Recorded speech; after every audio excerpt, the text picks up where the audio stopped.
তো S25 ultra launch হয়েছে অনেকদিন হয়ে গেছে, কিন্তু খেয়াল করছেন S25 আলট্রা এবং S24 আলট্রার ভিতরে তেমন কোনো আহামরি পার্থক্য নাই। তো কিছু কিছু জায়গায় S25 আলট্রাকে চেঞ্জ করা হয়েছে, যেমন নতুন আর্মার গ্লাস 2, নতুন ডিজাইন। তো এর থেকে তো এবার আইফোন 16 সিরিজের ভিতরে আরো বেশি হার্ডওয়্যার চেঞ্জ আসছিল, নতুন কালার, নতুন ক্যামেরা প্লেসমেন্ট, ক্যামেরাকে কন্ট্রোল করার জন্য ক্যামেরা কন্ট্রোল বাটন। তো এর মানে এই না যে আমি S25 আলট্রাকে খারাপ বলতেছি। স্যামসাং অ্যাটলিস্ট ব্যাটারি ক্যাপাসিটিটাকে একটু বড় করতে পারতো, অথবা চার্জিং স্পিডটাকে একটু ফাস্ট করতে পারতো, কিন্তু না, তারা এটা করে নাই। मगर क्यों?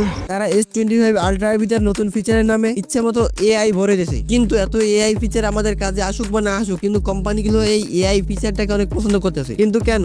अबे मुझे क्या पता, मुझसे पूछी जा रही है बार बार। তো আজ থেকে 5 বছর আগে মোবাইল ফোনের ভিতরে অনেক ইনোভেশন হইতো। মোবাইল ফোন কোম্পানিগুলো প্রতিদিন নতুন নতুন ফোনের সাথে নতুন নতুন ইনোভেশন করতো, যেমন ডিসপ্লেতে ক্যামেরায় নতুন নতুন ফিচার আসতো, কার্ভ ডিসপ্লে হইতো, চার্জিং স্পিড বাড়াতো, ব্যাটারি ক্যাপাসিটি বাড়াইতো। কিন্তু আস্তে আস্তে এই ফোনের ইনোভেশনের যুগ শেষ হয়ে যাইতেছে। তো এর জন্য সম্পূর্ণ দায়ী হলো এআই। এখন কোম্পানিগুলো ইনোভেশন করা বাদ দিয়ে একটা জিনিসের উপর বেশি ফোকাস করতেছে, সেটা হলো এআই, মানে আর্টিফিশিয়াল ইন্টেলিজেন্স। এবং এই এআই এর কারণে ফোন কোম্পানিগুলো একটু চালাকি করার সুযোগ পাইছে। শুধু ফোন কোম্পানি না, সমস্ত কোম্পানিগুলো একটু চালাকি করার বেশি সুযোগ পাইছে। তো যার কারণে আমাদেরকে প্রতিনিয়ত মগা বানানো হচ্ছে, মানে আমাদেরকে বলদ বানাইতেছে। মানে আজকাল যত সব ফিচার বাইর হইতেছে, তো সেই সব ফিচারের নামের সাথে এআই নামটা যোগ করে দিতেছে। মানে AI phone, AI camera, AI processor, AI toilet, AI গাড়ি, মানে সব জায়গায় এখন এআই আর এআই। মানে এখন এআই কে এমন ভাবে ব্যবহার করা হইতেছে, মানে এখন সব জায়গায় এআই ফিচার চলতেছে। তো কিছুদিন পর দেখবেন পাছার ভিতরে এআই ফিট করে দিয়ে বলবে this is the most advance AI পাছা।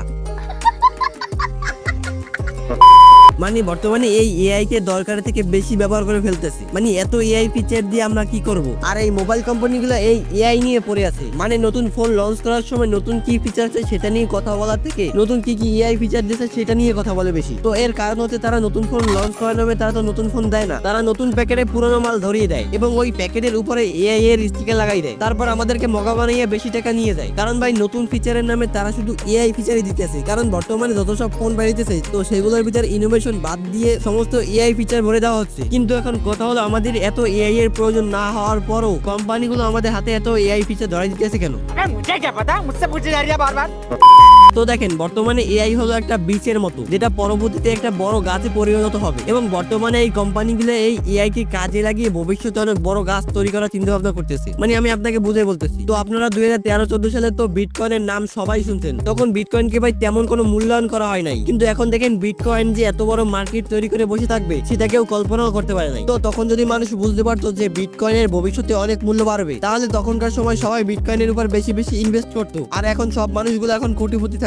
তো এখন বর্তমানে এআই হলো সেই 2013-14 সালের বিটকয়েনের মতো। এখন যারা এআই কে ঠিকঠাক মতো ব্যবহার করতে পারবে, তারা ভবিষ্যতে এআই থেকে সুবিধা ভোগ করবে। তো ফোন কোম্পানিগুলো এটা বুঝতে পারছে যে এআই ভবিষ্যতে আগুন লাগাই দেবে, যার কারণে ফোন কোম্পানিগুলো এখন এআই কে কাজে লাগানো শুরু করে দিয়েছে। এবং সেই কারণে এখন ফোনের ভিতর একটার পর একটা এআই ফিচার দিতেছে, তাও আবার ফ্রিতে। এইখানে ফোন কোম্পানিগুলো আমাদেরকে ফ্রিতে এআই দিয়ে তাদের লাভ কি? তো এখন ফোন কোম্পানিগুলো ফ্রিতে এআই দিয়ে আমাদেরকে এআই ব্যবহার করার অভ্যস্ত করতেছে। এবং যখন আমরা এআই ব্যবহার করতে অভ্যস্ত হয়ে যাব, তখন এই সকল এআই ফিচারকে পেড করে দিবে। মানে এই সমস্ত এআই ফিচারকে তাদের কাছ থেকে টাকা দিয়ে কিনতে হবে। মানে সোজা কথায় বলতে গেলে আমাদেরকে প্রথমে এই এআই ব্যবহারে অভ্যস্ত করবে, এবং যখন আমরা এআই ব্যবহার করায় অভ্যস্ত হয়ে যাব, তখন আমাদের কাছ থেকে এই এআই ব্যবহার করার জন্য টাকা নিবে। প্রথমে আমাদেরকে এআই তে অভ্যস্ত করবে, তারপর এটা থেকে তারা টাকা ইনকাম করবে, এবং এটা শুরু হয়ে গেছে। তো এর প্রথম এক্সাম্পল হলো স্যামসাং। তো এবার স্যামসাং S25 আলট্রা লঞ্চ করার সময় তারা বলছিল গ্যালাক্সি এআই সম্পূর্ণ ফ্রি, শুধুমাত্র 2025 এর জন্য, এবং তারপরে কি হবে তা কেউ জানে না। এবং এই কাজটা আস্তে আস্তে সমস্ত কোম্পানিগুলো করবে। তো আজকের ভিডিও এই পর্যন্ত। তো ভিডিও ভালো লাগলে লাইক এবং সাবস্ক্রাইবের বাটনটাকে ইচ্ছা মতো থাপড়ান। তো আপনাদের সাথে দেখা হবে অন্য কোনো ভিডিওতে। Bye bye.